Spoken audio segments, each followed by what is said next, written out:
अस्सलाम वालेकुम नाजरीन, वेदर अपडेट के साथ एक न्यू वीडियो में आपकी खिदमत में हाजिर हुए हैं।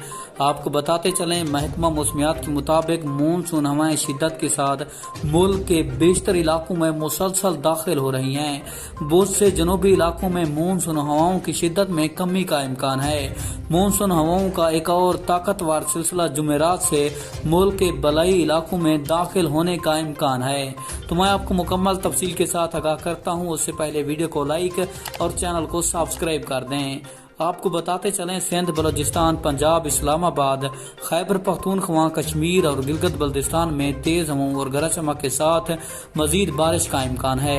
इस दौरान कश्मीर, बलाई पंजाब, सिंध और मशरकी जनूबी बलूचिस्तान में चंद मकामात पर मूसलाधार बारिश की तवक्को की जा रही है। इस हफ्ते में सबसे ज्यादा बारिश सुबह पंजाब के मैदानी इलाकों में हुई, जबकि उसके बाद सुबह सिंध और कराची में हुई।